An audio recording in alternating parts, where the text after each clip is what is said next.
recently you put out a warning to any EDL members who are currently serving in the armed forces. Do you have a lot of support from people who are still serving in the military? We have massive support, but massive. But a lot of them are fearful of their job. Again, the government pulling the strings. A lot of them are fearful of their job. Fearful of their job for joining a community, because that's what we are, a peaceful community made up of all different people who want to make a stand and make a difference. And they're fearful for losing their job. And one thing I always said, I received an email from a soldier's wife from the Royal Anglians, and she explained to me what it meant to the Royal Anglians when we stood up in Luton and what weight my name carried in their regiment and to her, and how proud they were and how they want to thank you. And I always said, if I ever feel pressurised, intimidated into leaving or quitting the English Defence League, I will go back to this email sent to me and I will read it again, because we formed to support our troops. We will always support our troops. They get spat at homecoming parades in Bradford and Halifax every year. They get abused. This government are sending them into foreign fields to fight for the British flag and for democracy. And whilst they're fighting for democracy over here, we're over there in foreign fields, we're losing it here. Get our soldiers back, bring them to Bradford, let us, the British working class community of this country, march through the city, and if you need the army to police that hostile, violent community, then you get the army. You don't erode our democracy to mob rule. Because once you start that, which you have started already, how many other towns and cities are you going to surrender our rights in because you're worried if they're right or not? You'll be going into Bradford soon. Given its history with race riots, do you think it's fair for the media to compare the English Defence League with the National Front? Of course it's not, no. We're not the National Front, we're nothing like the National Front.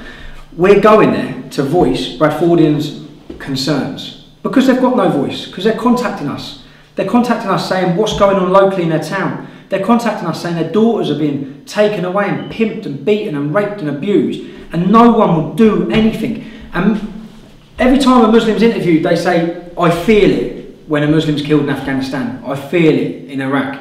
Well, I'm sorry, I feel it when I read a national newspaper and see that one of our youth, a 13-year-old girl, has been purposely targeted by Islamic gangs, and she's been taken away from her family, raped, beaten and pimped out, and no one is doing nothing about it.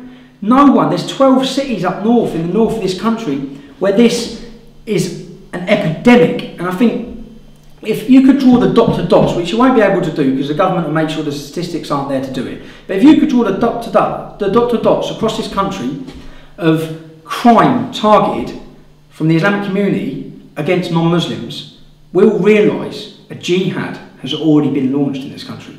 People are being beaten, murdered, raped, day in, day out. The common denominator is the perpetrators are Muslim and the victims are non-Muslim.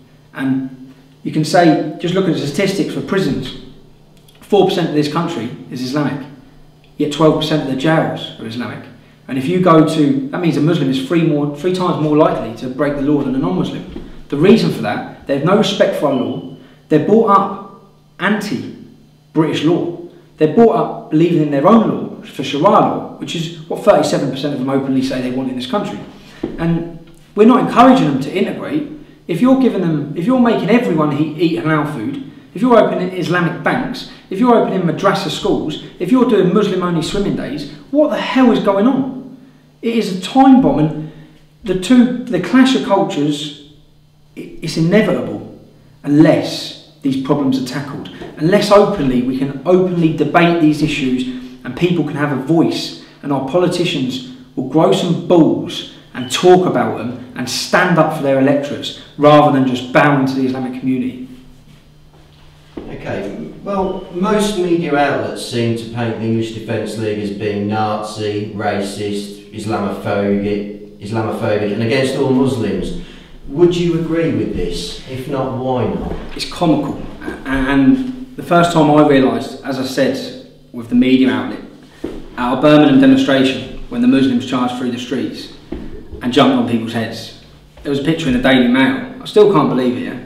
There's a picture in the Daily Mail, and there's a fellow in a green top, and he's quite a studenty looking, quite geeky geezer, and he's on the floor, and there's about 7 Asian lads, Muslim lads, jumping on his head.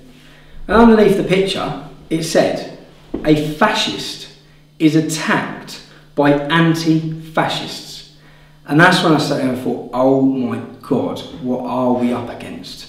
Is this for real? An innocent young lad at a bus stop has been viciously beaten because of the colour of his skin by religious nutcases, and he's called a fascist and they're called anti-fascists. And any argument, the easy way for the government or the media or anyone who opposes us to deal with us is to try and label us fascist, racist, Nazis. We've caught members of the United Against Fascism organisation infiltrating our demonstrations and giving Hitler signs in order to paint us a bad image. The point is, you just have to come to a demonstration and look and meet the people. Normal people, hard-working people, women, men, gay people, everyone from all different backgrounds and different upbringings across this country, uniting and coming together for a common cause, because there is a massive problem and everyone's feeling it across the country. It's not a phenomenon sweeping the country, there's got to be a reason for it, because everyone's sitting in the same towns and cities across this country feeling it, and people have been sitting waiting for 10 years. People have been saying someday someone's going to do something, something's going to happen. It's happened, it's happening now. It's the English Defence League. You can see we're normal people. If you've been the people sitting on the fences, not sure who runs it, who are they? Here we are, here I am, normal people. I'm not going to ever say I've been an angel, I'm just a normal lad. And we are normal people. We're not government funded or anything people want to say. We're just normal people who care about what's going on. We can see with our own eyes. We've lived it. We've grown up in these towns. Growing up in Luton, I've lived it, I've seen it, and I know what it's like. And something's got to change. And I remember saying once that the next generation of children will never, ever forgive our generation for doing nothing. It is time to make a stand and do something in order to put pressure on this spineless government.